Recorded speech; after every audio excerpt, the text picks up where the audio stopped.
talk about that being one issue in game number 1.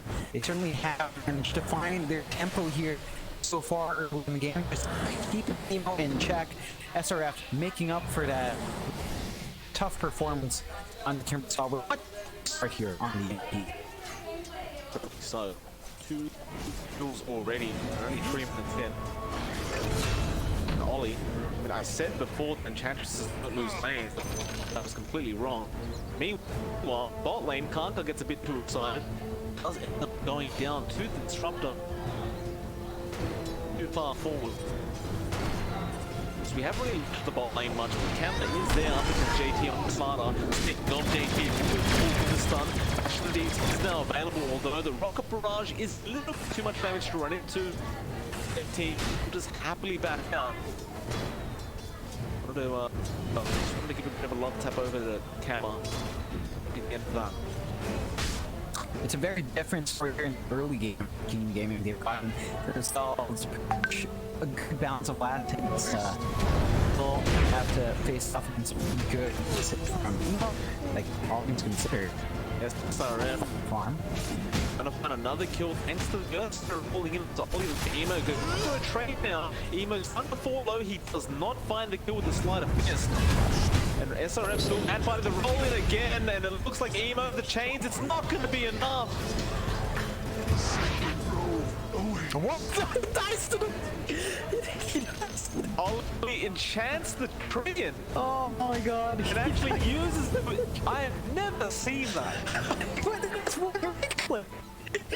One right click and you get stabbed. So that is...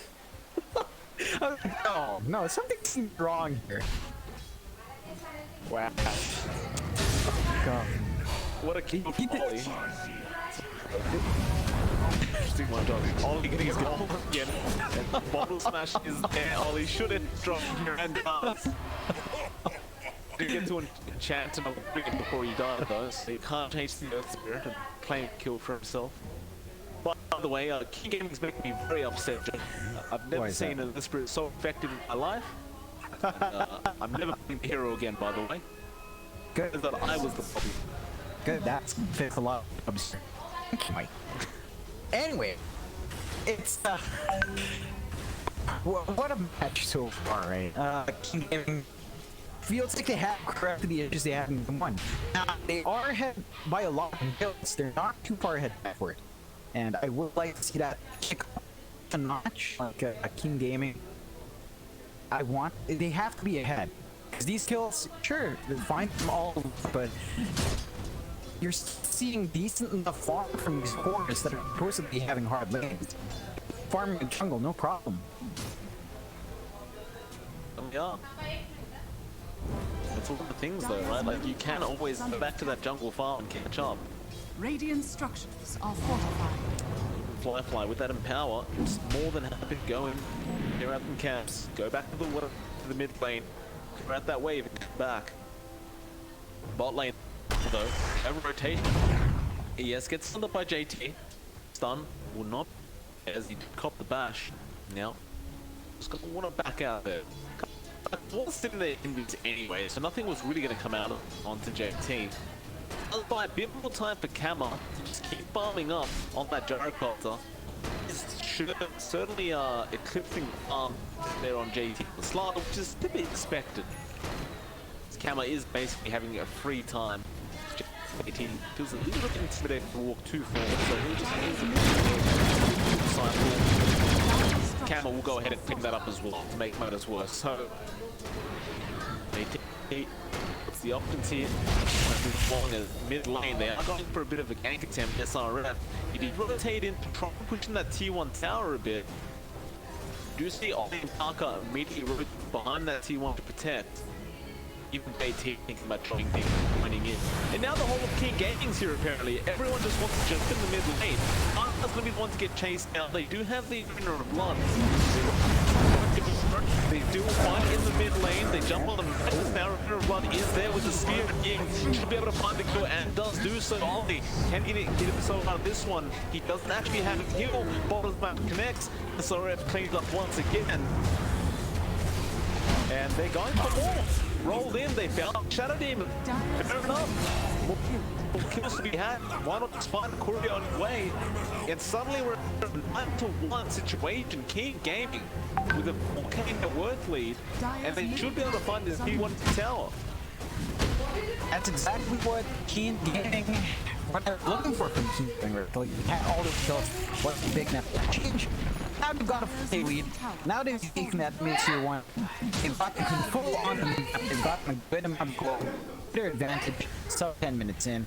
IG, they have a lot of catching up to, and the heroes aren't ready for it just yet. Fly, having a good time down. Managed to finish our treads. On Madness is be a major factor here. It's going to be a while until the Slaughter is a major factor as well. Lads. JT. Trying looks like he's up. Gold in the form of Ollie and Parker. Cam up. He's trying to call down the other roll in the upper once again with the Opus hand. It's just perfect. He climbed from the Ollie falling very low, but they want to come up to Parker first. They'll find the they'll pick up the Shadow Demon. It's a 12-1, 5K net worth lead for Keen Gaming. They are just looking so darn good. In fact, look at Mars. He has got Arena slot up. He'll go off the fly, start off with the spear. He can drop the Arena. In fact, he finds the Kura as well. Fly, or the Arena was late. I know what he was trying to do. He was waiting for the skewer so he could skew into the wall. Only problem is those walls does take a bit of time to come up. You do tend to miss sometimes. So, JP, you can find on the Earth Spirit now. Midfield will lock him in place. Kaka trying to throw out those shadow poisons. That'll be getting bad as Ying is moving back in and has another spirit for JP. He's doing so. He gets locked on to that cliff and he does. What? Did he think it was an illusion? Why would Couldn't go each other. Interesting choice. It's punished severely. 13 to 110. 6K lead. Keep gaming. For themselves. It's like a whole bunch of different players are here. Let me tell you that. It looks that way. It's pretty different from specific games from them. Scrapes away. If you're right, the speed that's latched onto the tree, still, the double damage is very, very intimidating, especially with the God's Rebuke.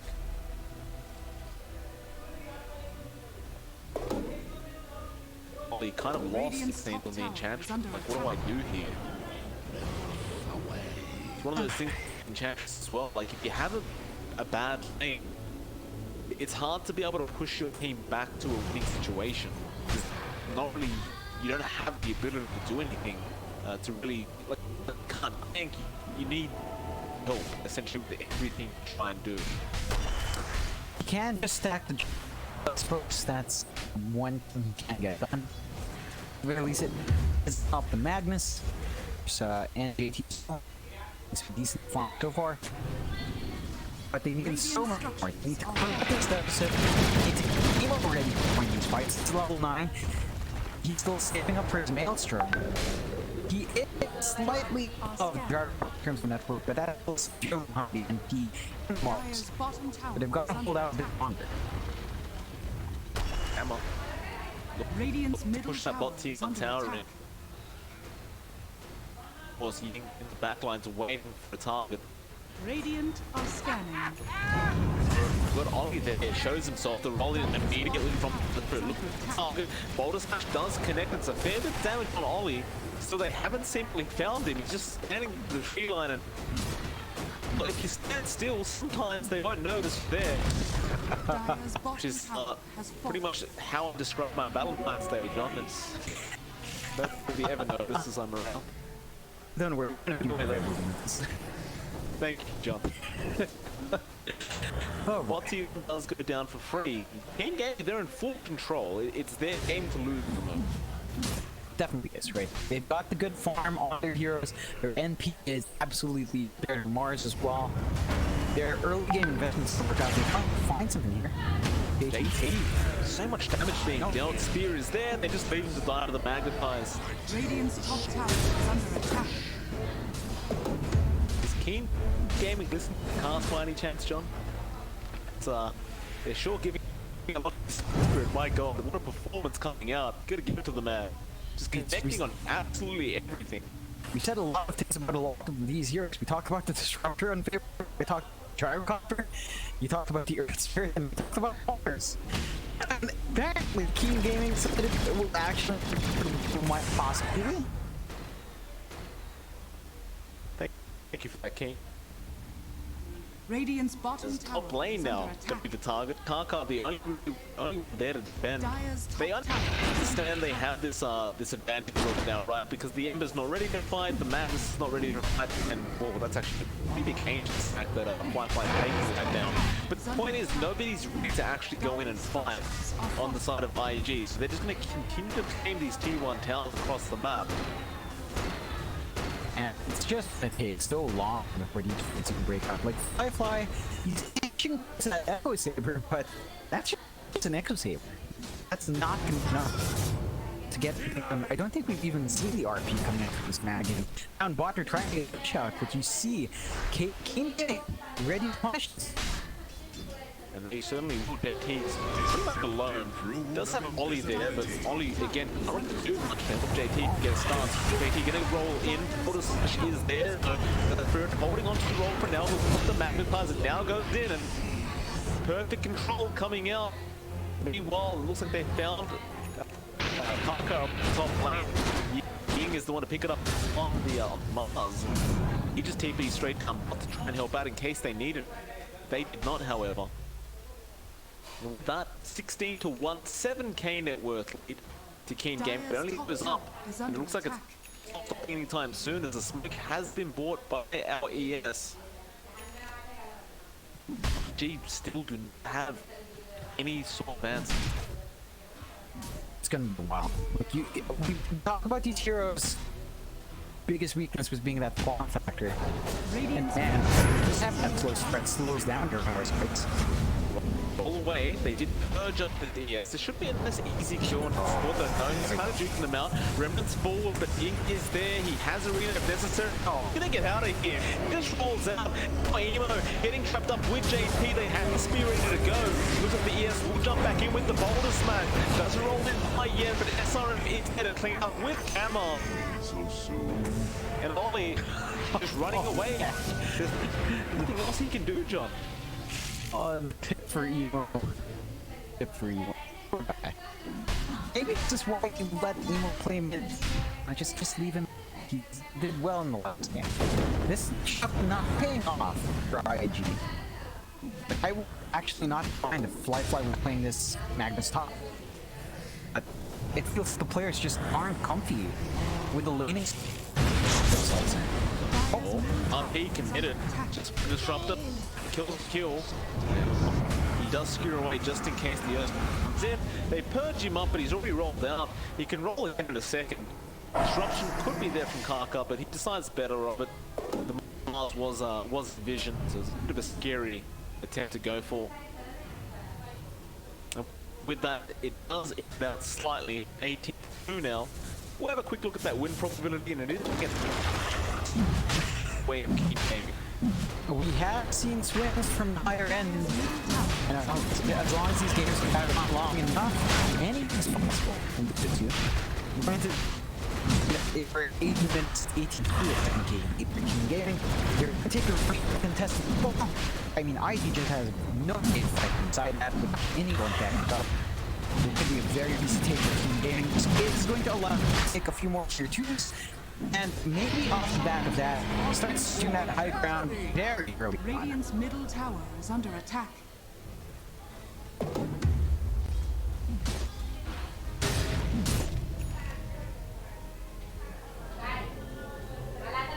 It's like King is going for BKB up next. He might even ult the dev first, but Scanning. doesn't really feel like he needs the BKB yet, to be honest with you. He hasn't had any trouble this game. He's 3-0 6 assists. Bot lane. Team fight may break out. Scouting begins. They jump on the ES. They're going to get rid of this man straight away. Magpie's has been popped. Is he really going to walk out here? Yeah, he will. JT could not find him. They'll kill JT off for the slaughter, and now they can chase for Oliver and just Ying. They keep injured. You best believe they're going to have the lockdown in a second as the roll's going to come off down in one. Will he even bother? He does, but SRF's already there for the kill. In fact, SRF has Maelstrom with the medallion and a Vladmir's. He's had a good time.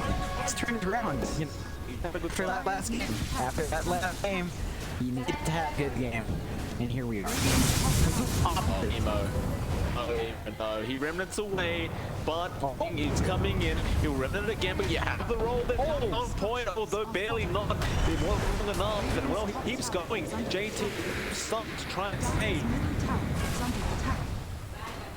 Radiant's top tower has fallen. With that, the tier 2 mid going down.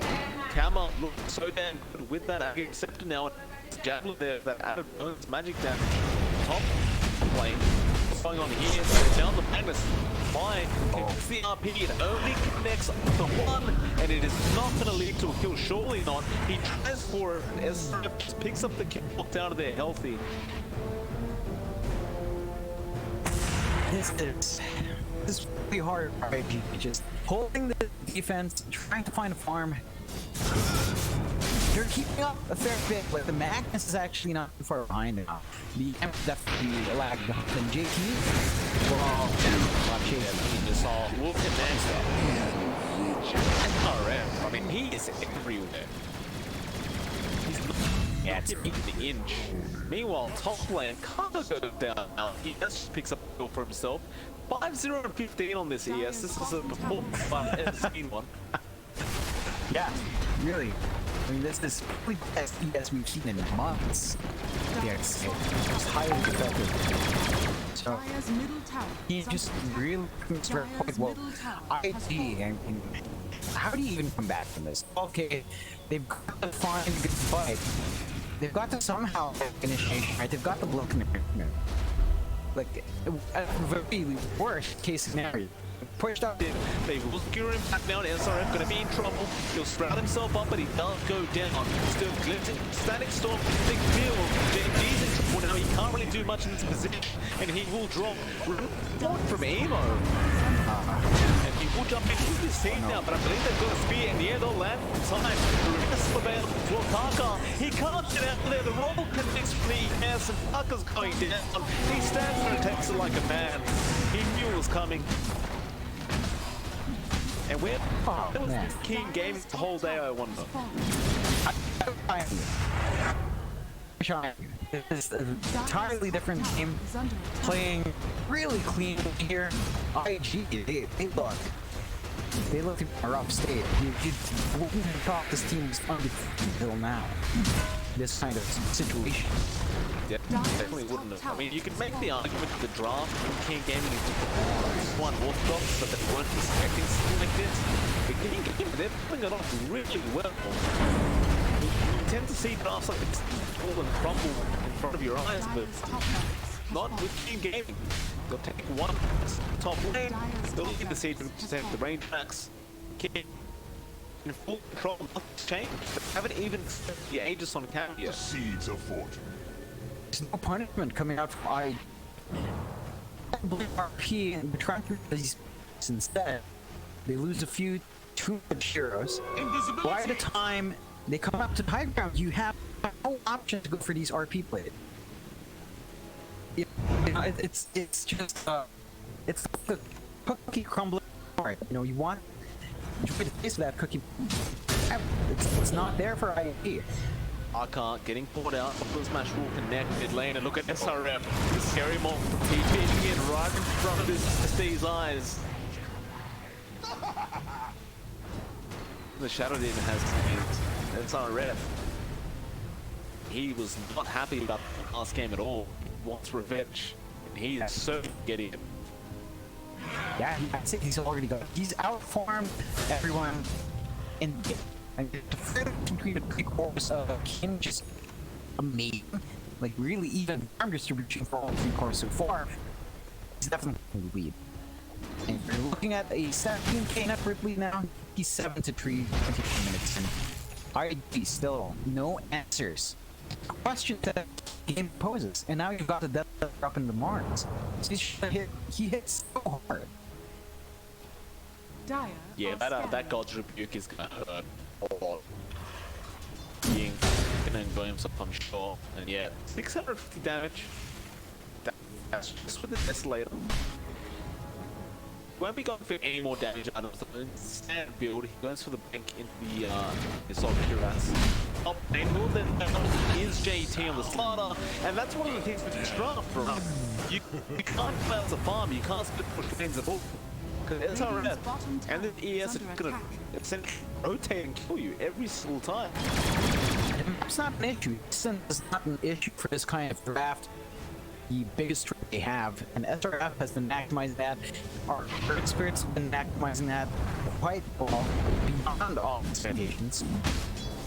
And King Gaming, they're just free to do this now. Just free to farm up, wait, get a bit bigger for sieging that high ground.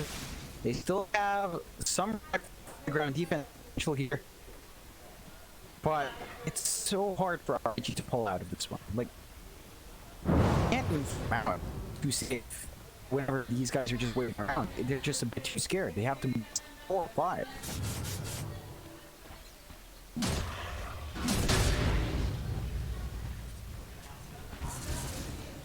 Yeah, or rather King Gaming. What's the game plan now? Do we just keep farming? Well, we wait for a smoke attempt from RG apparently, as they are rotating in. Wi-Fi, of course, has the Blink BKB RP available. They'd love to go up Mars, but he is a target.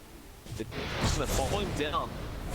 Oh, no, never mind. Go up mid. But what they found, it is the gyro. He met the LP, but they find a very nice pickoff of that gyrocopter. Now, perhaps they can snowball this. They find anybody else. Not quite. They'll have to be that. It's nice to get for IG first. That's the first big RP. And it's on the target that we really want. I'd say the target we really want is actually SRF. He's worth the most gold. Minus NPA is going to be the most returns. Oh, he gets an with this one as well. Yeah, no, Of course he that's just disgusting. Even the game wants justice for SRF. Mid lane, looks like there is some action breaking out. Being a bit of damage. Top BKB, spinner available. He won't use it yet, and he uses it. That is pretty good as well, being thrown out, but it's all missed. And now they pulled the SL. Chains is there for Nigma. They're gonna skewer him back. A massive misplay coming out from the side of King Gaming. So much hesitation, and so many ultimates, and now the Roshan maybe opens up the IG. That's Roche, the Empower, and pros of his as well. So King, they've got to contest this. They'll buy back. So they have on the disruptor car trying to move into the kill, but here comes SRF once again. Meanwhile, Emma in the back will clean up that disruptor. Fall down will come out. JT falling very, very low. He gets killed by ES, and now Flyfly will skew that ES up. Still Panky unexpected. He doesn't actually die that easily. In fact, he rolls back in, and Flyfly getting glimpsed back. He didn't have a way of getting out. With that hammer, just gonna go back to that Roshan.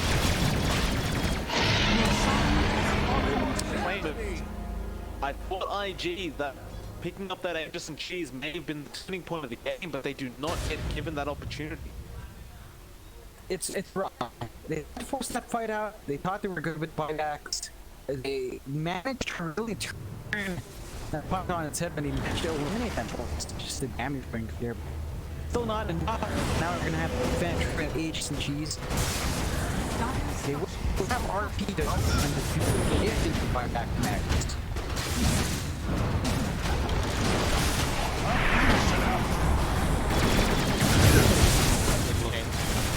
Down. Was it still up by the repair kit? Dire's middle tower has fallen. Got a drama about this little repair kit item that's in the drops.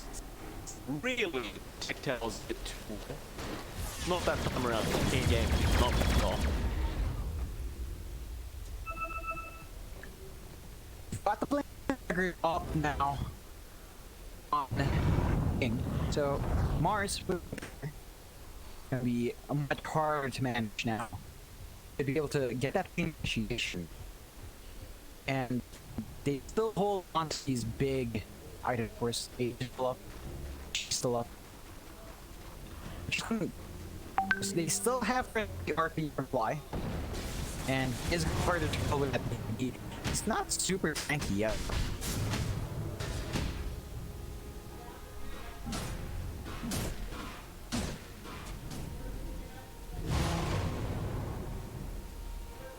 Just sit behind that rack. The only option they have. They know the base they did.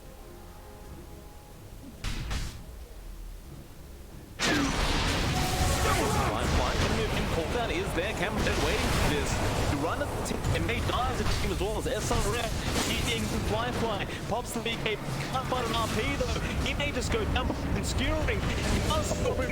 Yes, he will go down and King. The Mars Arena of Bloody Fights tool. The buybacks are coming out. Ollie just TPing the arena. The ES rolling forward, trying to find more disabled. He's just wasting the time of IG as racks are being taken. He's now it's that storm. They've caught 5-5. Just go back. He doesn't have available. Ollie, he will buy back with the Enchantress. The stack of the Ember as well. Emo being poured out. The GG's been called. King Gaming 2 to take the third game off IG. Or rather, the second game, but the third game for IG. Of course, first lost that in. And I'm going to say that was impressive. I didn't be able to pull off that draft so darn well, John. It looked really bad in the drafting phase, but King Gaming proved up completely wrong. Absolutely do in really strong fashion. Right before the 30 mark, 30 kills.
Alliance's turn to pick.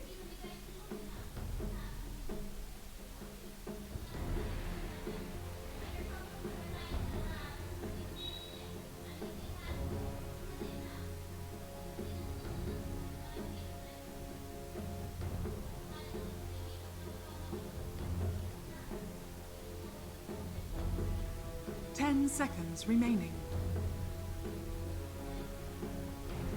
5 seconds remaining. Dire team pick. Faceless Void. Omni Knight.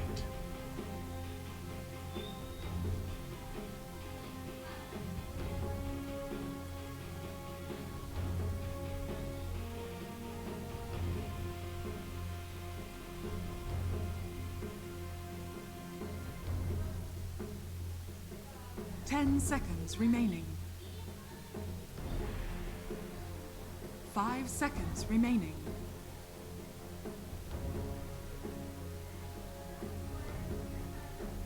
Dire team ban.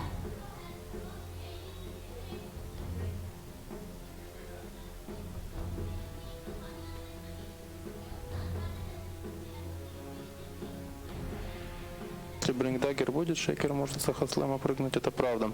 Банится Void Spirit, ну и последний бан от Нигмы. Что они не хотят в этой игре видеть. Но что-то вот такое на закрывающий пик неприятное. Медовое, неприятное на закрывающий пик. Это на самом деле может быть много-много что. Это может быть и Вайпер, это может быть и пруда какая-то. Таких героев-то очень много. Ну, у них бан плюс пик. Бан надо сделать так, чтобы вашего мидера не закрыли. У них, может, тоже мидер остался. Разора нет. Ну, вообще что? Какого-то пака ты здесь не хочешь. Хочешь какой-то второй план Б. Void Spirit как раз убрали. Эмбер, может быть, для Нигмы. Для Нигмы? Ну, Эмбера опасно пикать. Если Эмбера тебя закроют, и все. Вот нужно взять какого-то, наверное, все-таки героя, которого не закроется. С Ларком нужна темповая игра. Старку нужно, чтобы в миде было все нормально. Ну что Лимп у нас любит? Лимп может пойти на бетики в мид, чтобы не ставить бетрайдера, кстати, против Сларка, и взять себе какого-то оффлейнера, чтобы этого Сларка поднапрячь в оффлейне. Например, Alliance могут так сделать. Ну, это да, но это может быть уже вне плана, скажем так. Я думаю, что все-таки они сейчас думают о мидере. Ну, из дефолтных что у нас? Есть темпларки, как обычно, да, темпларки, вайперы, эсэфы. Но вообще нужен какой-то дэмэдж в хроносферу. Вообще мне сайленсер неплохо смотрится здесь и против на тех. мид-линию? И против тех, и против тех, да. Но у Альянс... Лимп может на нем выйти. СФчик или Альянс еще заходит неплохо. Минус Хоскар. Тут точно не паря. Эмбер все-таки у Нигмы. Все-таки Нигму взяли, но вот сейчас... Шторм Спирит, я думаю, неплохо. Есть ли он в пуле? Он в пуле есть. На Шторм Спирит, во-первых, Шторм Спирит Лимп тоже может поиграть, а во-вторых, покажи мне контроль здесь на Шторм Спирита. Да, практически нет. Да, это правда. Ну, по-хорошему нужен герой, который будет в хроносферу еще добавлять урона. Это может быть и СФ. Я бы на самом деле больше за СФ голосовал. СФ против Эмбера очень хорошо должен стоять. И по игре будет хорошо синергировать, в принципе, с Faceless Void. Я бы за СФ голосовал. СФ есть, Вайпер есть, Лина есть. На Тине Лимп, я думаю, не выйдет уже, да, в таком драфте. Хотя, вчера у него очень прекрасно это получалось. Скай какой-нибудь медовой может. Или все-таки Бетика поставить против Эмбера и взять всего флейнера. Но времени уже не так много на выборы. Это в итоге Тимбер. Да, и это Бетик соломит. Опа. Ожидаемо довольно. Ну как бы он против Сларка по игре не выпал. Но Вихе будет довольно тяжело. Им придется Сларка ставить в мид и Эмбера на керри. Нет? Ну да. Против Бетика. Могут так поступить. Так им надо делать. Сларк в миде должен спокойно отстоять. Ну, а Эмбер на боковой. Ну, Сларку и против Тимбера нормально стоится, и против Батрайдера. Так что Сларк свою игру точно не потеряет. Ну, Вихе придется пофлексить в этой карте. У него игра пирка и нунчаки, все в одном. 10 seconds remaining. Забавно смотрится. Так, ну что ж, ребята будут разбирать персонажа. Я еще раз напоминаю, что это финал европейских квалификаций на StarLadder MBTV Minor. Команда, которая побеждает в этой встрече, получает наконец-таки слот. У нас много игр было сыграно и на квалификациях к мейджору, сейчас квалификации к минору. Команды уже, наверное, подустали, но вот они дошли до финального дня, нужно уже дожать. И вообще так вот все подумать, как-то прям вот эти квалы, они какие-то изнуряющие, что ли. Они такие долгие, так вот, не знаю. Слишком много приходится отыгрывать. В такие моменты ты начинаешь задумываться о коллективах, которые не имеют организации, да. И, допустим, если в случае Нигмы или Альянс, да, это организации, которые отыгрывают и у них есть зарплаты и так далее, а вот для команд, которые не играют в организациях, они просто вот играют эти турниры, тратят кучу времени, если они не отбираются на них.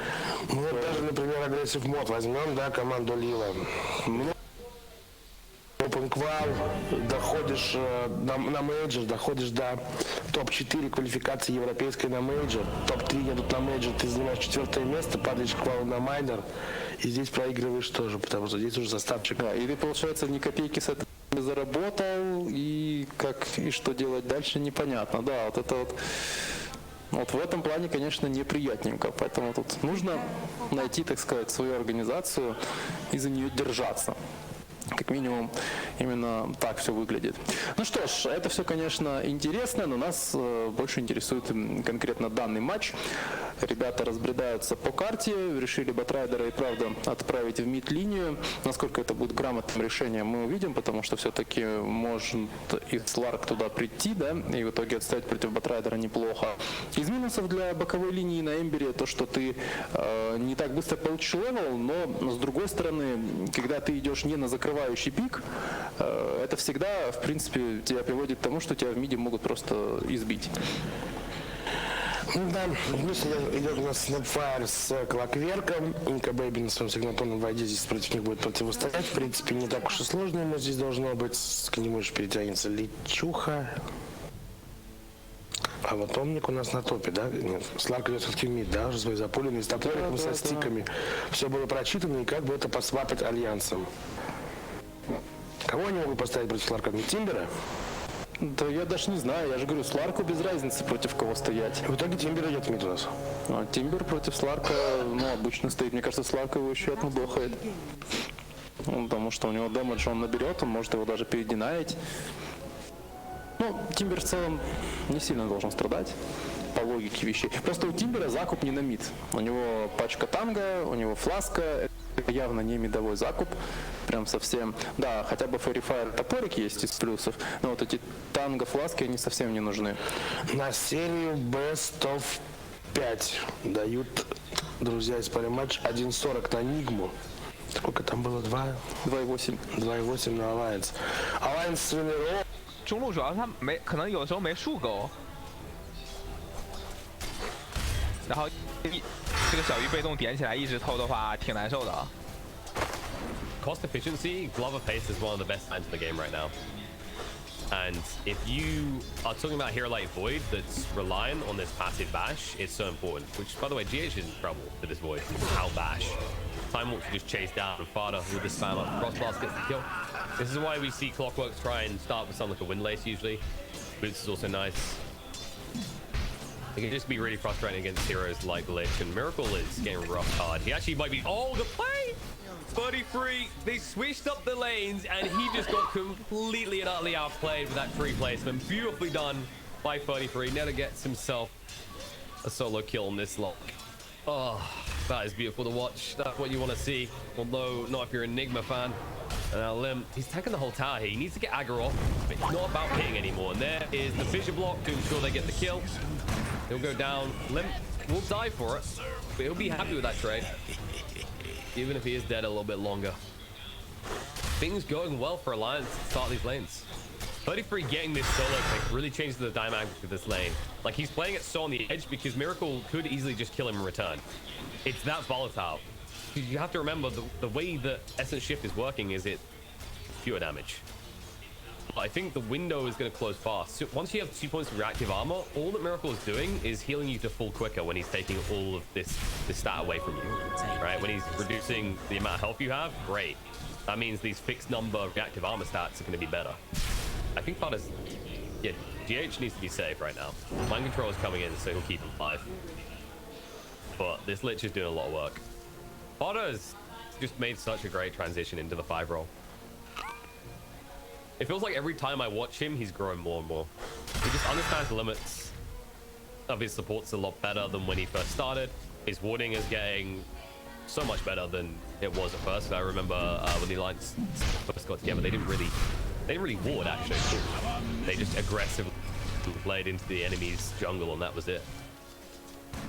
Nigma at the same time definitely looking a lot better than yesterday, and usually it comes off the back of Miracle having a good start. Crucial that he doesn't die again, because I think Nigma, when you look at both their victories, the key factor was that space was always made for Miracle, and Miracle always got a ridiculous abundance of farm. So it'd be nice to see them actually like be able to give a wider berth. I'm a little bit concerned when I look at top and I see that the Kuroki is already a higher level than we, because usually the catch with running Ember on the out lanes is you want to give him a wide berth. You want to stay far away, out of XP range, so he can just soak it all in. And 6 is so crucial. Miracle, he already used the pounce. 33 is just going to be able to kill him. There it is. Cheeky tree goes down again. That's the second kill with a rotation from Hanskin, and they had vision on this, but it was too late. He'd already used the pounce. Meanwhile, top, Lim just walks it off. This kill actually gets harder now, because he'll probably go for a second point of Firefly next. Maybe, in fact, after you just stay at 1 and go 3 points of Sticky Napalm, because then they feel too scared to attack you. And they know that we has gone for a 1-1-1 build, so his Flame Guard does nothing in these fights. Right now, what you need is you need your Clockwork to rotate. And GH is just stuck on Rune Guarding duty at this moment. The question is, where does he rotate? I think top is actually a good opportunity to kill. You maybe just wait another level or 2 so that Limp is more value. I don't think you can rotate towards bot. It's just an awkward lane because there's always the time walk away, and killing the support alone isn't worth it. This is actually the good thing about Alliance's out of lanes. The cores are not easy to kill if you're Nigma. Even mid, right? Even though it's a Timber mid, if he plays too far up, he hasn't got trees to escape. It's a very scary lane to try and approach now that he has 2 kills under his belt.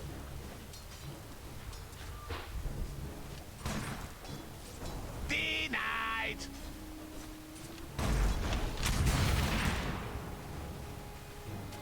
How is Void doing? So, love haste. He's not going to build a casual one. He went for the Uber instead. This is a totally fine play as well, as he just completely screws the Omni Knight that's been left solo over. Like, if he got bashed again there, it's 100% kill. And he's already low on mana. He's just forced to keep burying mangoes. Like, the best thing that Mind Control can do is exist. Meanwhile, kill in the top and in the mid. Well, it's getting volatile again. They almost kill each other. This is literally just a race now. Whoever hits 6. Now 33 can just do what he wants. There you go, and he knows it. It's actually out of mana, so he'll back off. But if he just brings out some more regen, Miracle's just a guaranteed kill. Right now, this is looking always Alliance. So how does Nigma start to turn this? They have 6s. This is a good way to turn it, though. However, the turnaround opportunity, 33 is just going to tap down. Miracle can't hang around. And not even 33 because of GH. He's going to stay on the creeps, though, so GH can't do the damage. Creeps to your friends when you're playing a Timber, not so much when you're playing the Clock. And now just the moon in Hanskin, not able to get the sun. But the pressure just keeps mounting on Miracle. The Lions have reached this point where the outer lanes are self-sustained. The Bat is just going to farm, inevitably. Nika maybe is not going to be hard pressed by this Omni Knight at this point. It's actually a beautiful choice to just go like this. CGH is just going to die. I actually love the way that Lance is just leveraging this advantage in the mid. Usually there's a temptation to just leave it be, because like, oh, well, you know, if you want mid, if your guy already got solo kills, why do you need to go there? But we highlight this already, that Nigma will really play off Miracle's farming success early on to pivot an advantage elsewhere. And now they're just losing heroes casually. Limp just got a solo kill top. That wasn't even with a lasso. Even if he dies for it, you don't mind this. I mean, Kura should be able to chase him down, but he's just out of range. He's actually getting by the looks of it. No, there it is. Quick way. Oh, he can't get the Scout Blast just in time. Not enough. That was close though. That's max range. Meanwhile, on the mid, GH doesn't want to be here anymore. You can already see the Miracle has gone deep. Now he doesn't have the assistance of Clockwork though, and the Shadow Dance out won't change what happens next, or will it? 33 once again out of mana. 33. He needs to be a little bit careful. This is going to back up. We does arrive. And the Frost Shield to go out. The root doesn't do anything. They're just here to stem the bleeding again. And now you're bringing both of your big fours that are meant to carry later to the mid lane just to survive, and that leaves one big late game for farming. Mika Baby, who is now 40-13 on CS. Dire's top tower is under attack. There you go. It's a level 6 bat. You can't even stand close to him, he'll just lasso you. I think once he hits 7, there's probably another point in sticky napalm, and you just don't want to be in this lane. You need to so badly though. Like, there's nowhere else you can go. You don't. If you as the Ember go mid to try and recover, you die to 33 instantly as well. So it's just them stemming the tide. Once Nigma hits 6, they have an advantage over Alliance when it comes to support comparisons, as Nigma's 6s are just easily usable. Hook shot, kisses, while the other side has an extra slam, jam of blink, nowhere near one, obviously, at this stage of the game. And Game Frost, while good, relies on the chrono. Give it up.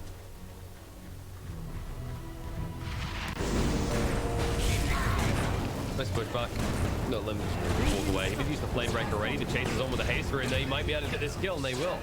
They'll turn on the hands, and that is what Nigma needed. And how often we see runes make the difference here, as it will be 2 on the side of Alliance falling. Meanwhile, on the bot lane though, they did commit the chrono to get a kill under mind control.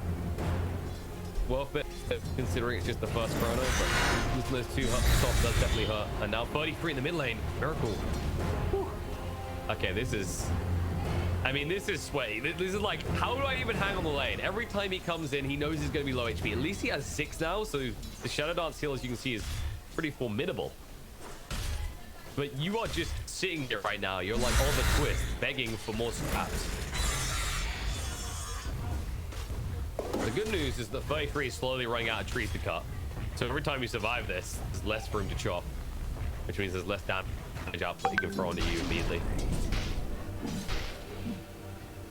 Bad news is he might just try and force the Mara at the 10-minute mark and take your tier 1 tower. Timber's always reliant on these 5-minute intervals where the catapult wave can just you leverage hard. Last time there was too many heroes mid to do it, but this time around there's too many heroes from Alliance that are going to arrive. Miracle does Shadow Dance away, still slowed though. Wiggle his way out of this one, but they are waiting. No pounce for 10 seconds. Chain for off the mark for 33.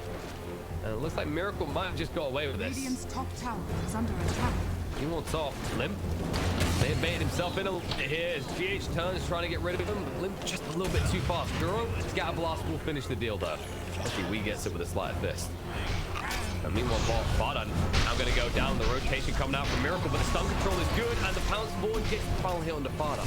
Now Timber, they arrive. Miracle will move away for the moment, and they keep in the hot pursuit here. They'll chase him down and serve themselves a fish plate.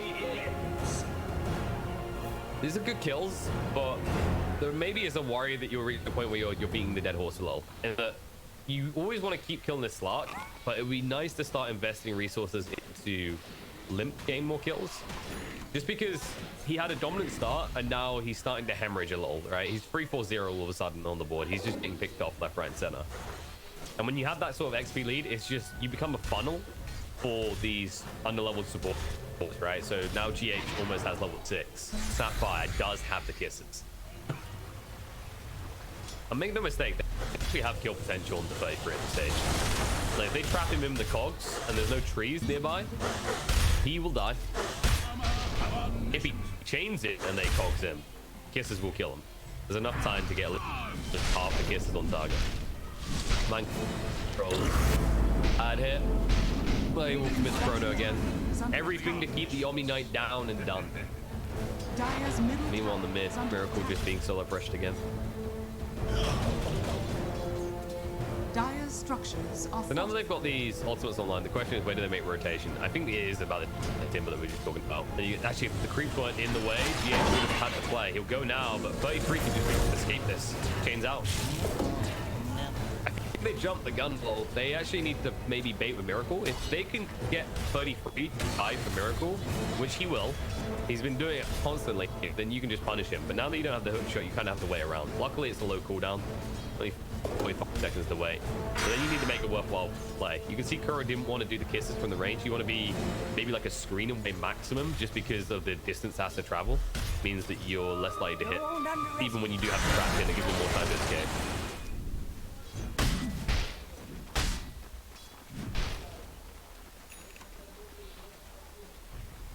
We're also going to see Nico maybe get involved in the fight soon, by the way. This is one of the big things. Like, he's been finding these picks, but he hasn't moved away from his existence down here. He's just been content, right? And he already has 4 kills. He almost has a Diffu complete.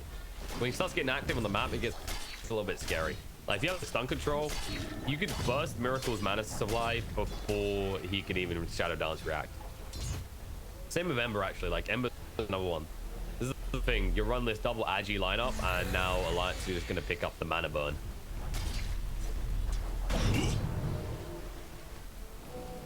They've also given Limp the free lane top now. So they decided to switch it up. I think Miracle's maybe either going top or just going to farm jungle. I think going top could be rough as well, just because Limp, while they have killed him a little bit, he's not down and under. He's definitely in this game still. But yeah, he's not feeling this game anymore. He made another...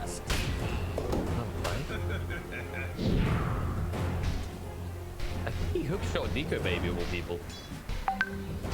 I just don't think that's a kill. Dire's top tower is under I think this is the rough part about the state of the game they're in, is that because Timber got those solo kills, because it went so brutally on that first blood, or not first blood, the first blood spill in the mid lane, rather. Top tower Now all of a sudden, the lane that you thought you could just use this combo to destroy, which would be a Timber far up, nowhere to run, nowhere to hide, because kisses are so good against him, doesn't work. So then you have to look at the other lanes, and then you realize that actually that just doesn't work either. It's almost like you're reaching a point where the kisses, at least for the next few minutes, is mainly just going to be a defensive spell to stop Nico Baby from doing stuff in his chrono. Of course, there is conversion points for that, right? When you get to a stage where Slark can start pouncing, when you got these hook shots, you can find pickoffs. But I think you're always going to be eyeing up the supports as the game goes on. And at this stage in the game, you want to be using that combo onto cores, not onto the 4 and 5 of Alliance.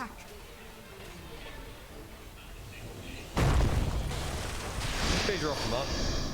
Dragging him in though. Not able to get him over the top. So he'll get away, or will he? Nico Baby's going in with a Diffu. GH has no mana to play with. He's trying to go for the Cold Slave. Nico Baby, he throws out the chrono. He goes for 1 kill.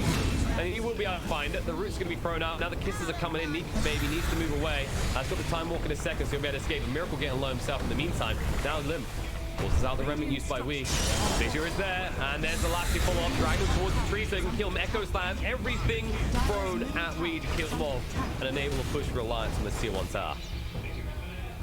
Echo may have been a little bit overkill, but obviously you don't want to take any chances, as you know the Ember does still have enough mana to jump away. There's better safe than sorry. It's your first Echo Slam. The reality is you're not going to get better uses until you have your Blink Dagger, and the rate at which a Shaker can farm, you'll probably have Blink Dagger around the same time as Echo Slam's available again.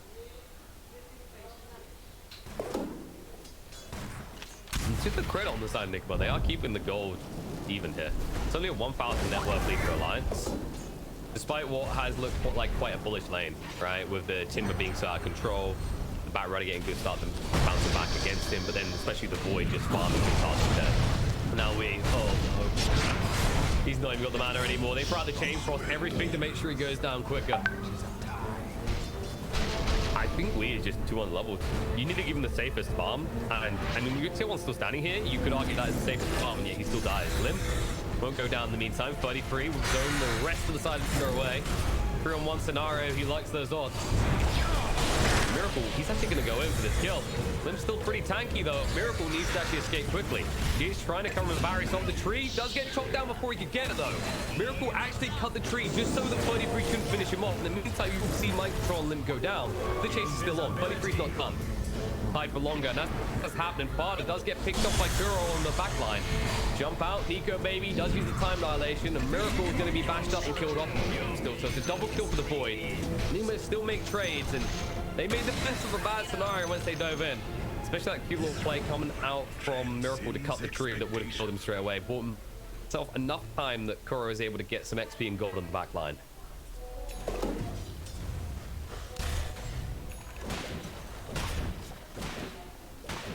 And yeah, this is damage from me.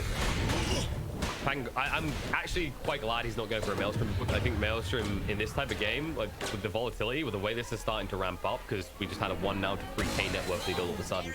If you go for some greedy, I want to farm type build on this Ember, you won't get the space. I mean, it's already been proven if he tries to split push out, he's going to die. So he's forced to fight.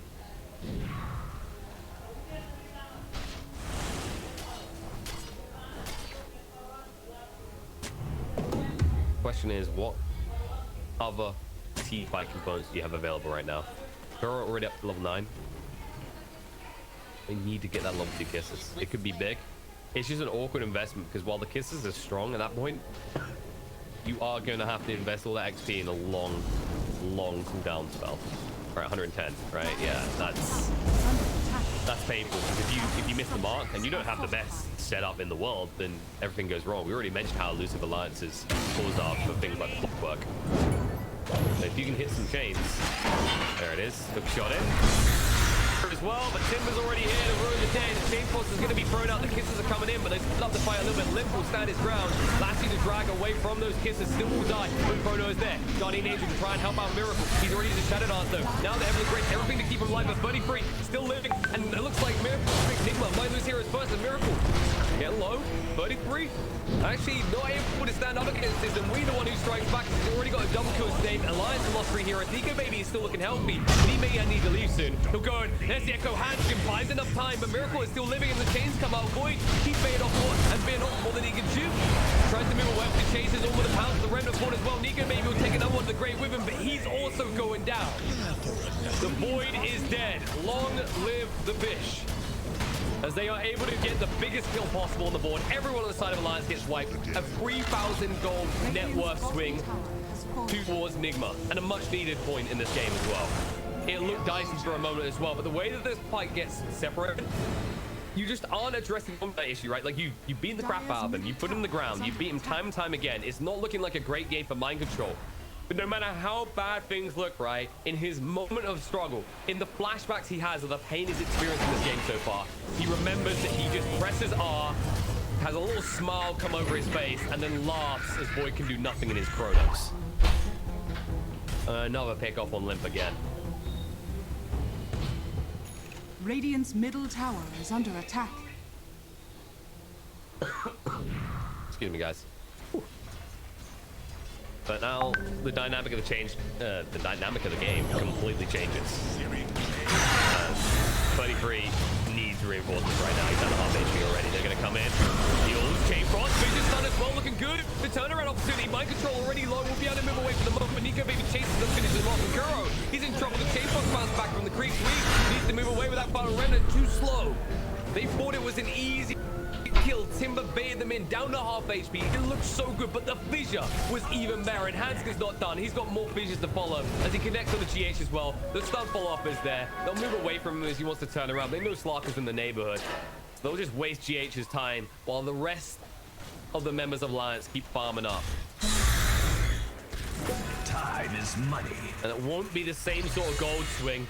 You won't see a 3,000 gold swing off that fight, but it stems any sort of momentum that Nigma was suddenly building up. As they can't take the tier 1 side, they cannot take the head of 33.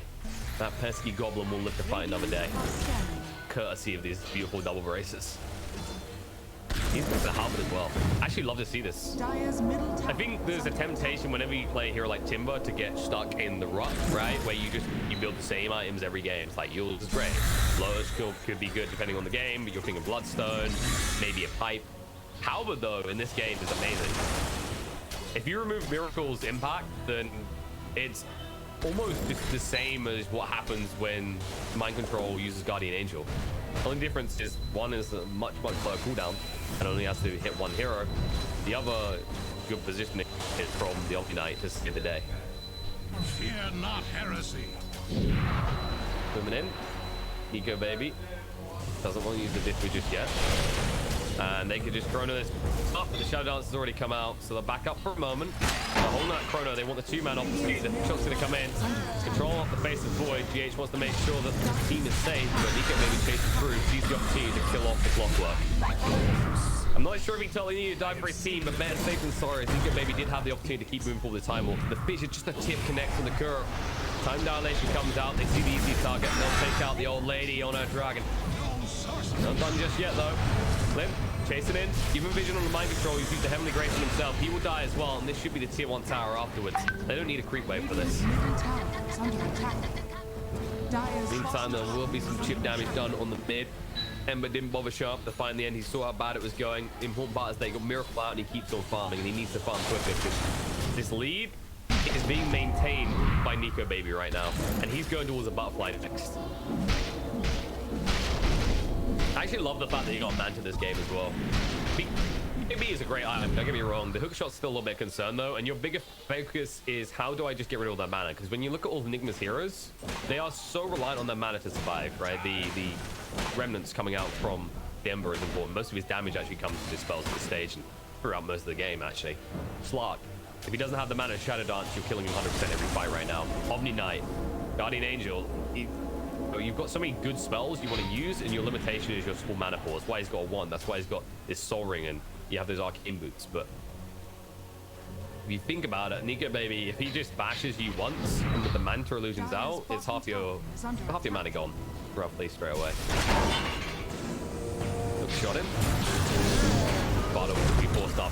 No free kill for Miracle. Now the Chrono comes in. They're going to try and save the day. The Chain Force is going to bounce around. Microsoft needs to drag it away. First Lark is already out of mana. Trying to move away. Shadow Dance out in time. And now 30-free zone the rest of the way. But the Diffu is going to come out the limb. Trying to seclude him from the fight. Echo Slam in. Kisses still stacking on top of him right now. And we trying to move away. But the Sizzle is going to be there. And he's going to go down alongside his Clockwork. Now the chase is on. You need to get everyone out on the side of Nigma. But Miracle is already out of mana. Has got a big one to work with. He will wave it around to get that mana back. But Yules buys enough time that reinforcements do arrive. And he cannot pounce out. He tries to move away. Nice cookie into the pounce play. Coming out from Kuro. Will save the life of Miracle. Only 2 seconds though. As they continue the pursuit through, they'll find the kill. Kuro's going to be chased onto next. They decide it's not worth the dive though. They back off. Another amazing fight coming up from Alliance. The way they split that as well, that the Chrono, he knew what was going to happen with the Guardian Angel. But the difference between that and the fight that happened bot is that 33 is much better positioned. He's in support of the maneuver instead of just trying to split the fight completely. He splits it the close members away, right? You have to consider how discombobulated the bottom fight was for Alliance, right? Where Limp is far off on the left side, 33 has to drag far right, and the Chrono comes as a reactionary thing. In that situation, it's an active move, and you know what's going to happen next, but the mana burn is important.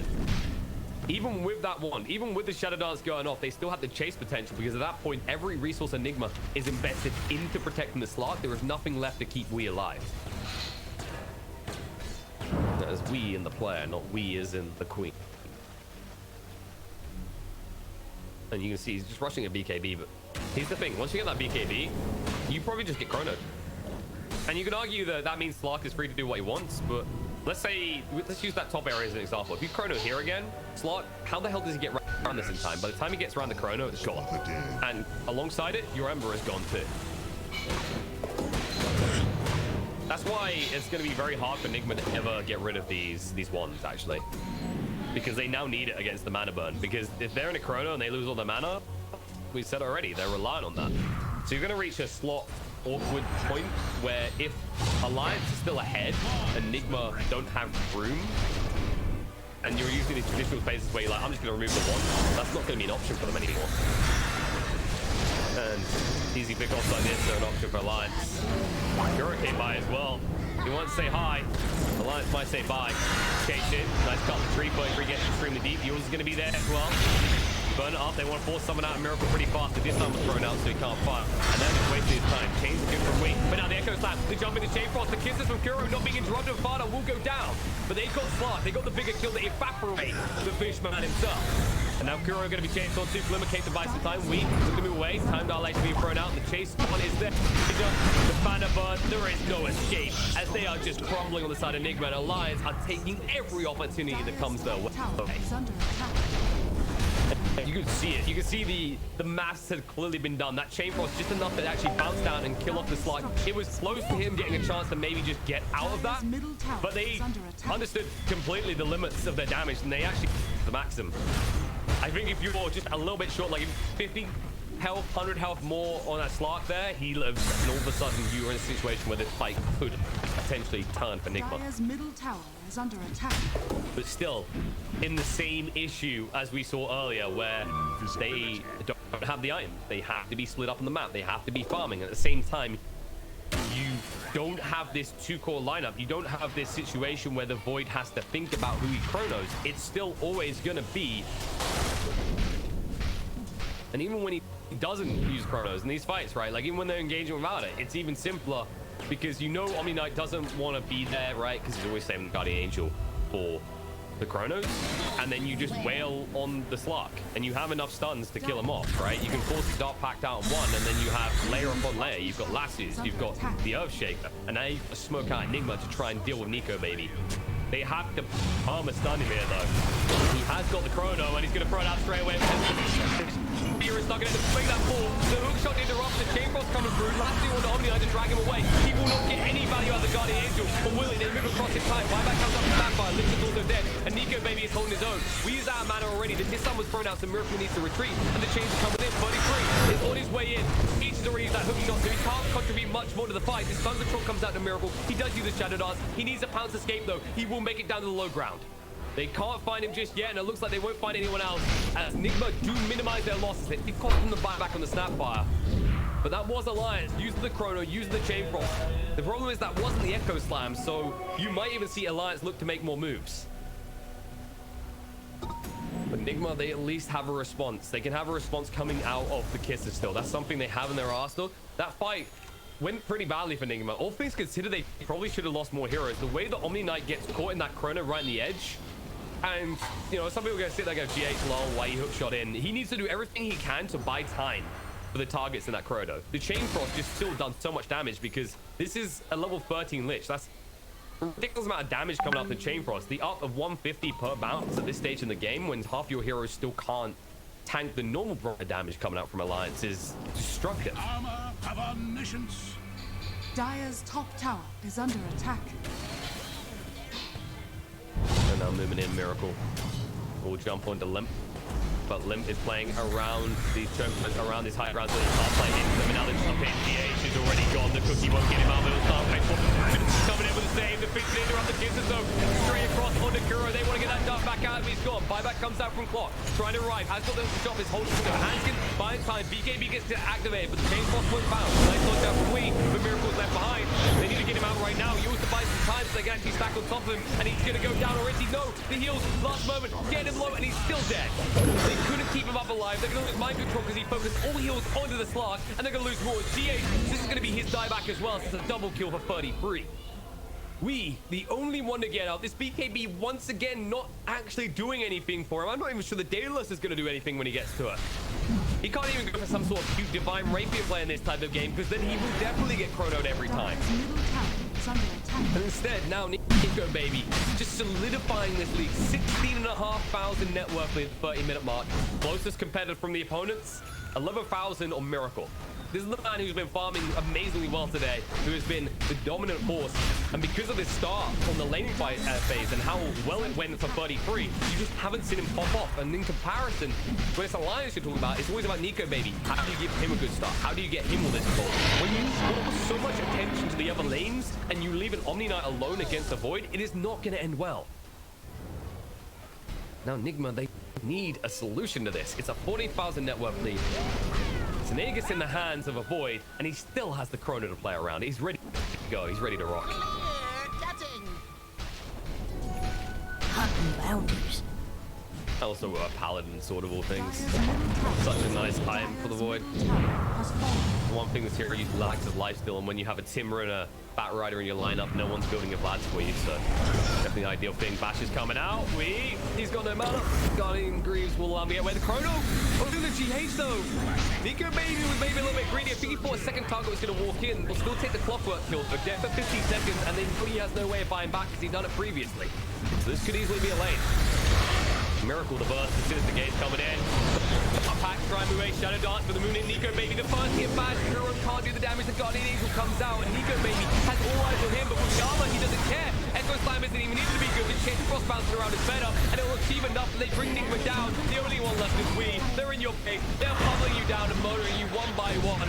Vision does get dodged out by the Yules, but still a triple kill for 33, and this is looking over. GG gets called. Alliance take game one, and they don't wait around. 31 minutes in, it took a while, but the amount of bloodshed in this game, and most of it belongs to Nigma, was painful for them.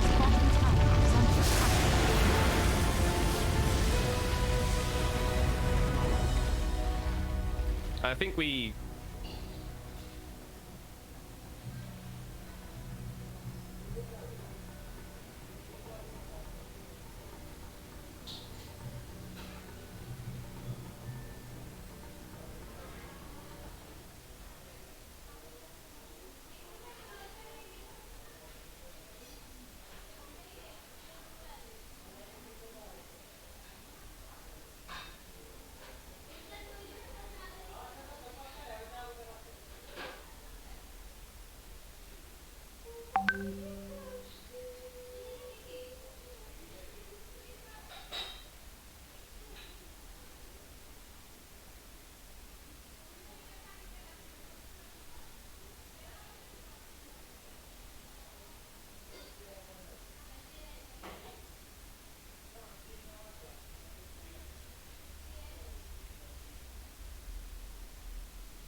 Choose your hero.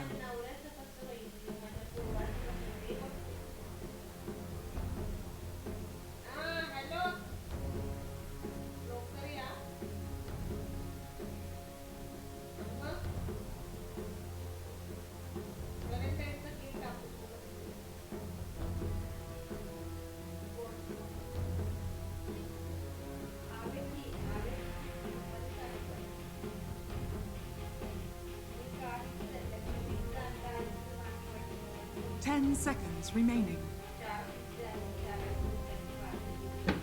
5 seconds remaining.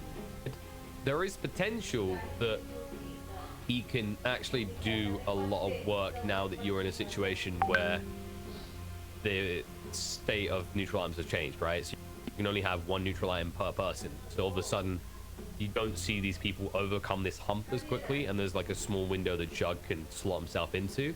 But Alliance's draft has to play incredibly fast and hard. Like, they cannot hesitate or wait around for a second. They can't lose the lanes. It's go and non-stop. Because Razor, like, this hero has to swing out of the lane with an advantage. Jug is and always has been about his early game presence. That was the advantage he used to have over traditional cores. And you're up against an anti-mage, right? So if you don't punish mind control to the maximum and find kills in the laner phase, and then convert that into pushes, all that's going to happen is Nigma's going to buy enough time that anti-mage gets online and they should be over the game. I think the big highlights on both sides is going to be what you'll see 33 do in terms of rotations early on, and what you'll see we do in terms of rotations early on. Because they are running limp on this Razor, which means that he's not going to assert dominance. He will do okay, he will farm, but Void Spirit will exist. He won't be too hampered. A situation developed where Void Spirit just takes an early point into Dissimulate, whereas usually in most case scenarios, or he can just avoid the lane. They actually do it again. I was gonna say, like, if you play this lane, like, you can, but you have to take another point to Dissimulate. Whereas most Void Spirits want to go for a point in Pulse, then one into Aether Remnant, then another into Pulse, and then at 4, you consider Dissimulate, but if you know you can get away without needing it, you go for another point in Aether Remnant because it's just more cost effective. But that does mean, yeah, they are matching up mind control against Limp. I think Alliance maybe got Enigma's head a little bit.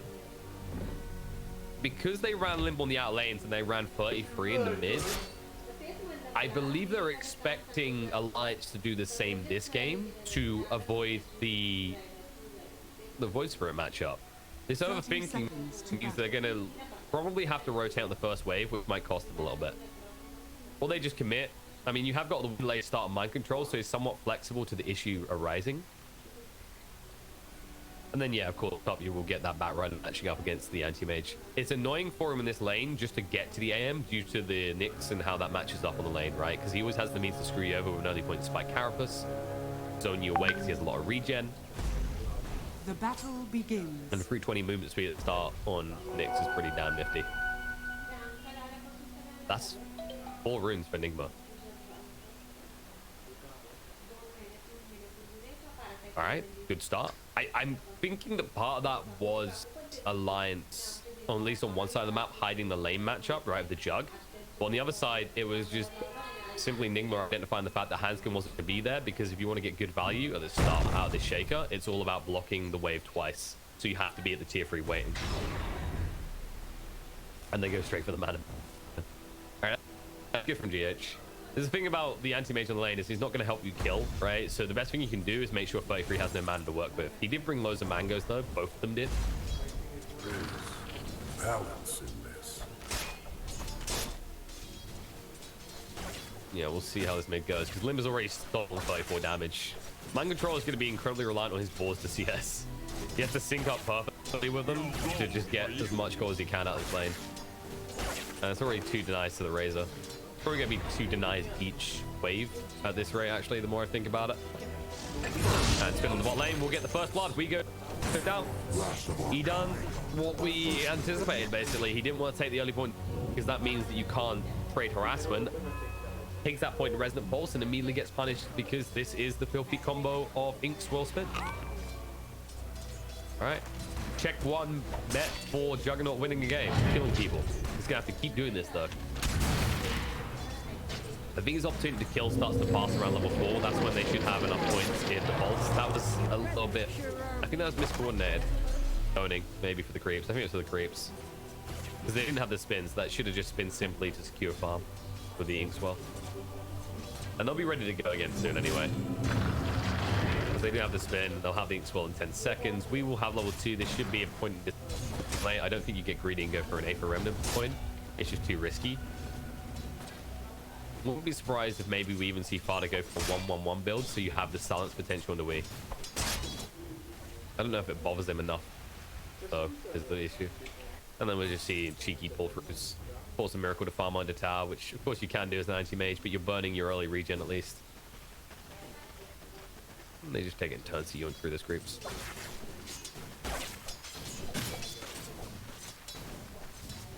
Beaton's getting a little bit more than I would have originally anticipated in this lane, though. 8-2. I think there's denies for all these boars, though. Obviously, Razor is still going to bully this out, but the boar is giving enough slow power onto Limb that he can't necessarily chase for too long, and he definitely feels the damage because the boars are a composite armor type. This pleases me to no end.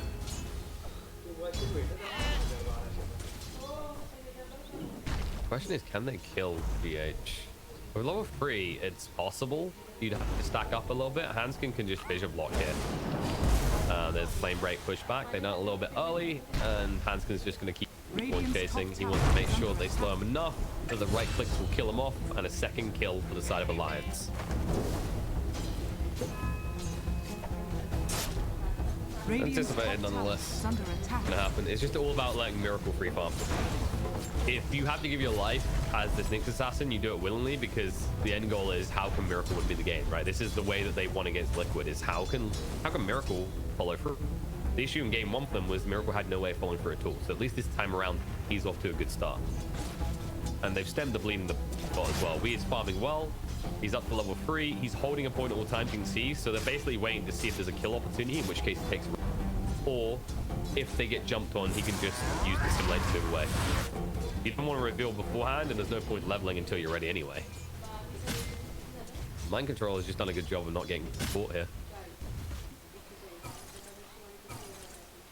I wouldn't say there's a clear winning lane so far. Expectations. Like, while there are 2 kills on the board for Alliance, it's kind of expected kills. The Wii death is a little bit rough, but other kills are expected. Ah, I lost that far. Ganking me? Question mark? Let me just eat a cookie. Diabetes will save my life. That sugary treat gets you out safely. Now, 33 is just trying to actually stack up. Get as much gold as possible because his job is to now race the levels, get to level 7, maybe 8, and then just rotate and find a kill somewhere else. Hero will be stunned up at the bottom, though. And the spin through will just close enough to kill off Jiroki. They'll at least throw out some damage to make them pay for it with their health. But actually rougher than you'd originally think towards the Void Spirit in this matchup. And also Backrider goes down. They rotate top. Nice move from Beastmaster. That wasn't Primal Roar, by the way. He's only level 4, almost level 5, but they find a pick-off. They actually punish the Backrider for stacking his farm, just trying to supplement it in the jungle. Move nonetheless. And Hanskin, oh wait, he's going to go down. Pulse a little bit too strong. I think 12 movement in though, they see the opportunity to weave with the spin forward as well. The stun comes out and he's going to die. This is just too much damage. I think we may have found another counter on the lane to Void Spirit, and surprisingly enough, it's Juggernaut of all heroes, a hero that we haven't seen feel incredible recently. And the reason I'll explain like in a little bit of depth the reasons I'm kind of actually a little bit reluctant when I see this hero. It just feels like paper right now. I think I've talked to a bunch of players who played this hero a lot, and they've had the same feel they did on the previous patch list, is that when you had all these neutral items, I think it was neutral. That was kind of my discernment, is they simply stopped at it feels like paper, right? They can't figure out why, but this hero feels like he melts all the damage incoming. It seems in this lane where Void Spirit is so reliant on Resonant Pulse to survive, the rate at which you are getting through that shield is just pivotal to destroying Void Spirit, which you would expect. Oh god. Well, he'll juke to the side, but this is how easy the cookie combo doesn't work against Nico Baby. Just press Q and laugh. It's the Lifestealer effect, only you actually come with the intel as well. And the thing is that they're actually spamming so many spells on this lane that he has a big wand at most times, right? Because Wii is always trying to keep the Resonant Pulse up to make sure he gets the range creep, and also so that he can't be traded with. And then occasionally you're going to see Scatter Blast defense from Snapfire. And then once they're done with all that, you just simply throw down a healing ward and feel good again. Learn from your mistakes.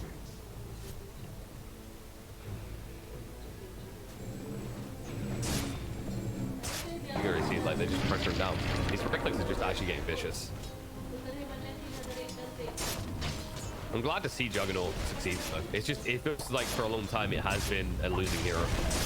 So it's good to see it once again actually being able to thrive a little. We'll just have to see if that can continue. The problem is that he's actually in a farming race at the end of the day against Mage. We is in a race against time here as he tries to move away quick enough. Let's blast out, but it won't be good enough. Hanskin with a long range punch as if he's playing Modern Warfare 2 and has Commando on. For the old kids. Not a good kill for him to find. Pour the way towards that Blink Dagger. Razor might start to move towards the jungle soon and just give a little bit of space, or maybe he would move top basically simply to pressure anti-mage out of the lane and take the tower, which will free up the lane for the Shaker. The problem is this, they have Primal Roar, you can already see them moving forward. Yeah, nice ward down to give him vision, the Primal Roar will be used, Miracle will rotate, and nice Fissure interrupting swell as well. Look at the turnaround over here. Miracle is stuck here, Mind Control attacking the tower for them, they're trying to do the damage, but Miracle silent up, can't move quick enough, not as willing to give his life for the cause. There's a good one, double kill for Miracle, but he'll die afterwards. And yes, big kills for Nigma, but bigger ones still for the side of Alliance as the rotation is swift and the punishment is hard. They find the most valuable kill in the game because of the greed of Nigma trying to just funnel more gold into Miracle. And it's a nice move, but you can see it's so broadcasted. The move back coming out from Razor, he knew it was coming a mile off, and it's a good ward placement. It's a good idea just so you can get that Primal Roar. But beautifully placed by Hanskin with that stun. Buys enough time that the Inkswell bomb arrives coming out from Fada, and then it's just cut and dry from there. It's cleanup crew.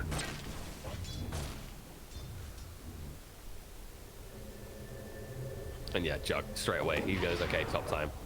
He knows anti-mage is going to be coming back. He knows there's going to be pressure here. You don't want to be on this lane anymore because there's literally no kill potential anymore. He has too much mobility once he reaches 6, so you go away, you might actually be able to kill people. Maybe like Burrow at this rate. The Inkswell into Hanskin. There it is. Under control. Fada's going to yoink the kill. That's just the old school Fada coming in. The core Fada, where he thinks he gets all the kills. Question is, what is he going to do with his gold? Under attack.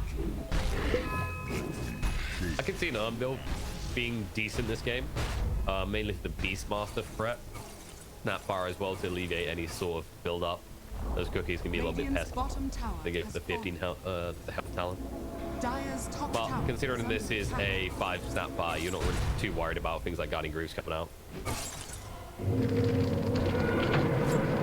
Well, on a Miracle, stun is good, and they're going to need to keep this up. The Omni Slash is enough damage. Mika maybe gets the kill, and they will just spam the outpost. They'll get it in time, so there's going to be no starvation of XP from Alliance as they get control of one. They do Hanskin for it, but it's worth the XP, and Kuro's also going to die. Nice tip, slow coming out from Fada there. This man is lethal with Brush. Radiant's middle tower is Through under Bob attack. Ross of Alliance, and with that rotation, they should be able to push in on the tier 1 top without much hassle. Does mean they might forfeit mid though. He's mine. Not a worthwhile trade, so you can already see Limp's moving back.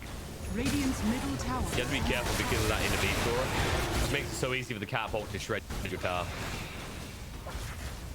And actually, he just hesitates to use the glyph. I'm a little bit surprised they didn't. Maybe they want it for the push top, but the amount of damage that catapult got in the end because of that is a little bit rough. Miracle is still farming competitively. Now has the Demon's Edge online, up to 5k net worth mark. The question is, what can the Jug do in the meantime? He's going for the Diffu build, the Nika baby. He loves his diffusals, so it's definitely in this last game. Now he's feeling the pain. He'll spin, they're staying on top of him, but now we might want to leave. Echo Slash from Hanskin, no! Spin used wrong there, the fish is off the mark as well. Hanskin needs to recalibrate the buttons. This please. Lee is able to get the kill. Mistakes being made there. Hanskin knows where it went wrong. It's a bit hard not to see, and Maybe's the one who suffers. Now the primal roar thrown out into the rays with the cookie over the edge, and the kiss is through to kill off Limp.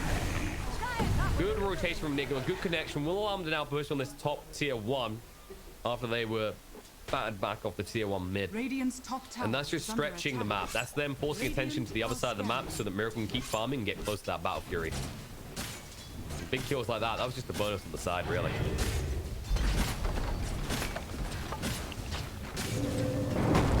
They won't actually defend this. Fish is coming in. King's well forward to get closer, but still control out from the Rebel to Nico, baby. San's gonna be thrown out the lead, but how do you reach him? You can't, is the actual answer. And they're hunting for different targets. They realize they need to go elsewhere. They're gonna push back onto mind control, but the spike hack beautifully done. GH walks into the bat poop, keeps it busy, but they still manage to reach. They're going to drive back into mind control. Nice to see to try and make it, move away. 23 troubles up now will go down, and Shaker's going to join him. Nigma in full control of this game, and we mentioned that we wanted to actually see these rotations. It was going to be critical, and he's here time and time again. 3-3-2 is the glorious score on the board. After a little bit of a rough start, he started to bounce back quickly and cause some pain for the side of Alliance, and so far we haven't really seen the rotations out of Limp. The immobility factor is definitely a comparative you're noticing here. How quickly we can just circulate the map compared to a Razor at this stage. Under attack. And it is definitely hurting them. As now the lead builds, Nico baby is starting to fall behind. This Diffu is starting to feel a mile off. Even though it's actually not that far away in terms of money. It's the threat of farming anywhere. We hit so high, he's just going to right-click you down. Under attack. Radiant structures. And there's never really a kill potential unless you have guaranteed stun loss, which we saw earlier, but not always guaranteed. Radiant's top tower is Fish up into the X12. There's a dash away, and the kiss is coming out. Oh, father, he's stuck here. He throws out the spell bank because he knows he's going to do his grave. Oh, this is painful. These two heroes in combo. It's just the fact that how easy it is for a Snapfire to punish a mistake. If you push a little bit too far forward, trying for weed, you don't actually connect. There's just kiss punishment. So instead of being able to go, oh, okay, that gang failed, we're gonna walk away. Snapfire with her ultimate is the type of hero that immediately just capitalizes on that, and it's not a hard investment. Like the cooldown is the investment. It's not you going deep to achieve it. It's just you basically entering artillery mode. It's like any RTS you've ever played. It's like, well, we'll kill them when we get close, but a whole map away. This pleases me to no end. I don't blame 33 for going these routes of travel, by the way. It's just a standardized build for bat, but this is like those classic games that feels bad to do it because you're against this Nyx. So he's always going to be rotating around, looking to set up kills as the game goes on. You just need to do it in the meantime to stretch the map. You need someone who can always respond to the anti-mage.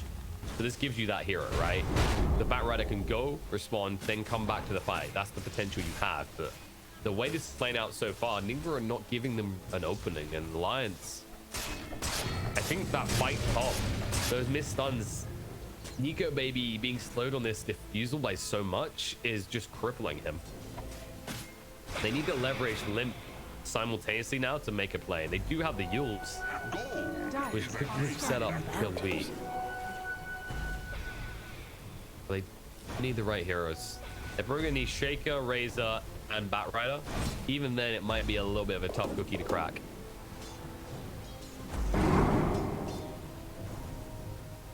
You can see how defensively, how carefully Wee's playing right now. Just a W between them, but who's going to take the W in this game too? Who's going to take the W in this little fight here? 33 Weed scouted appropriately, and now Wee's just going to walk in behind him. He's considering it, but he realizes the risk if he gets caught here. We'll just try and walk away. I think he was hoping to come out with the creep wave not noticing him, and then just play into the fact that there was going to be a primal roar waiting for the Batrider when he arrived. But spotted by the creep, so they'll just back away. And then you notice also how many Heroes Alliance have up here, so that's just you getting more confirmation that Miracle is free to farm. Radiant's Up here middle complete. tower This is is where under the acceleration begins, as if it already has him a 7,000 net worth lead for Nigma. And a fight for on top. Hansen gets found out. They'll cut the trees through. 33 will look to move away. It's deforestation time, but they aren't quick enough to catch him. He does manage to get out. Times like this, you wish you had a Nyx, but Nyx is waiting around mid, trying to set up a kill. Like Carapace, Razor gets stunned up. Weehai as well. It should be a kill. The Soulman's going to be thrown down, but Limp's dropped for too long. He's going to die. Now Fada might also go down. No matter the work with Miracle, just looking for one tap and pop. We'll walk in and we'll get the kill. Just on talk about that, but Avery still goes down. Kuro rotated in. He found him trying to escape. He managed to kill 4 members of Alliance. So take this tier 1 tower, and it's almost a 10,000 net worth lead before the 20-minute mark. Crypto is not even coming up with it.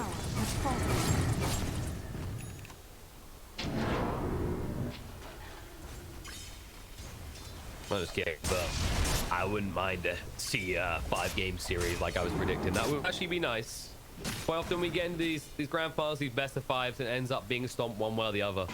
These teams definitely keep it interesting. Alliance aren't out of it yet. They need to make a big play off the back of this Diffu pickup. Still nowhere nearby getting a Blink Dagger though.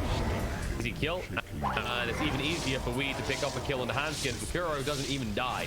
Nico maybe just has to run away. His reinforcements died in like 4 hits there.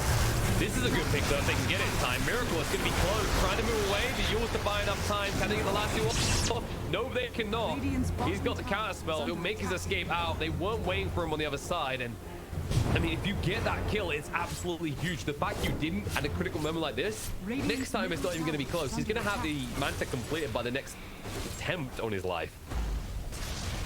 You need to get this Blink Dagger ASAP. You're still only halfway to it on the side of Alliance, and you saw how quickly it screwed them. When Shakers are this immobile against a snowballing Void Spirit, you will feel the pain. And Fada might feel the pain here. He says hello. And we will say goodbye for a moment. And then just dodge out, move in, gets the kill, and he'll leave. He's even still got the Remnant waiting there. But it will run out. 33 is able to move forward. The last is going to be there. Punishment must be had. Must pay. Trying to move away. Key to get him out of range. Echo Slam gets committed though. Primal won't save his time. This is coming out on the limb now as well. Trying to move away. GH is trying to go for that stun play, but the Omni Slash causes a lot of damage to him right now. Limp will still go down. The Fissure works against Nico Babies. He gets sucked away from GH. We'll still kill him off. Miracle's thinking about getting involved in this fight right now. He's lingering around, ready to pounce. Kuro is still alive. Finds a lot of time for his team. Nico Baby's going to chase him in. Manaboy's going to come out in the meantime. 33 is going to be brought down. Hanskin backs up inside. Fidget's going to come out. They're looking now under mind control. Hit out by the Diffu, but Nico Baby is hesitant. Miracle hits pretty goddamn hard, so Thor will just back away. He's level 60, 3 levels ahead of this Juggernaut, and definitely hits a hell of a lot harder now.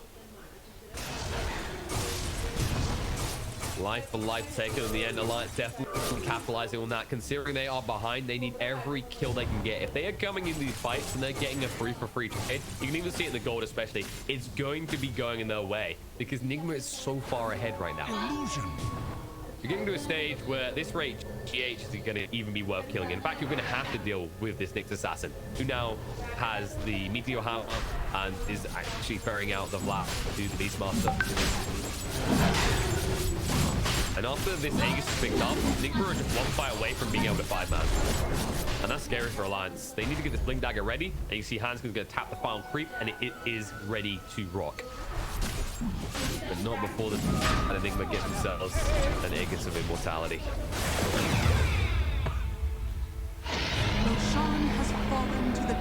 I like how Limp doesn't even care about a Ring of Aquila at this point. He's like, that is the most redundant crap. Just give him the bounty room first. I'll come back and send it back to base soon. Might even keep it for himself because he hasn't been using any other prime yet. And now we'll let Nigma Rem try and scout out. Nigma maybe gonna walk into it. They have the info they need. They know he's here, which means Limp might be alone. So they are scouting out towards his location, but he's quick to back off. Things are there. TH will be held by the Fissure. They had full vision. He wanted the D-ward. He won't get it. He would be de-warded from the map himself. And all of a sudden they pace forward. They see that they have the numbers advantage. And while you do have an Aegis, Nigma are not in a situation where they want to fight 4 versus 5. They never did. Luckily for them, they have elusive enough heroes they can just get out quickly. The only time it's a problem really is if Beast is in a bit too deep. That's the hero that can never escape this situation. That's why you don't tend to lead in with control. He's more like your second layer, right? So optimal fights, the Nigma will begin off the back of weak, and then Brugger will follow up afterwards. Could be in. Speaking of weak, looking on a father, gets the Remnant out before he gets silenced, and as a result, will get an easy kill. Fade from memory. The last few minutes, Nico maybe done a good job of catching up though. Nowhere near anti-major level. He went for this Maelstrom, and now he's going to be able to actually at least polarize the move, make sure the lead doesn't build too much for Miracle, who now has the Bastion is fully ready to fit the fights. Radiant's bottom tower has fallen.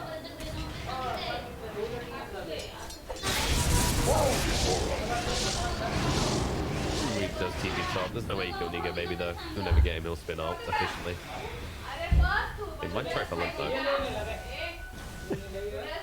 Miracle, not sure where he wants to go with that one. Probably a good thing he didn't go in. They would have definitely got the Aegis off him there because it's very obvious at that point that you're split because here in the Aether was thrown out top by Wii, so you know that they don't have the dominant voice spirit in the fights. And also Beast is top. I can't stress this enough. An anti-mage can still die in the blink of an eye at this stage of the game. If you get an Echo Slam onto him or you lasso, and then you've got an Omni Slash follow-up, you'll definitely get the 1 life at least. Miracle, there it is. Jump in straight away. Maybe just lasso him up. But commitment coming in from the enemy team. The kisses are there, and now Alliance, they need to split quickly. They're going to go front row to come. BKB gets activated by Razor first. The Miracle stops some damage away from him. In the meantime, they can bring down the Shaker, who can get a chance to even use the Echo Slam. And look, BKB is running out soon. He needs to be careful about that Remnant. Maybe she's still to get back in. They will be able to do so quick enough or not. Nigma maybe gets put out, they'll jump in straight away. The Burnal is managed, got a big one. They actually need to be careful. They're going to bring him down double already. The Aegis is expended, but it's good. Now the Continuer's going to come out, dodge out. In the meantime, I live to make sure he doesn't get stunned up with the Meteor Hammer. The Soulfire will not be capitalized on by the side of Alliance. And Nigma, they've burned most of the defense in Alliance. They'll be able to go back in and take building. It can only be 1 lane at this stage, as you want to do that awkward trek across the other side of the base if you are Nigma, but you should be able to get the meteor active here. But the Echo Slam, Hanskin waits perfectly, but he doesn't do enough damage. The enemy takes no damage, and instead Hanskin's going to go down. Beat with the ultra kill. He looks to the side of the line, he points his fingers out and says, who the hell's next? And they say no one. GG gets immediately there. It is going to be a 1-1 scoreline. And we are going to have at least 2 more games before we know who the victor is here. As we do not the score between the lines and they go 1-1 apiece.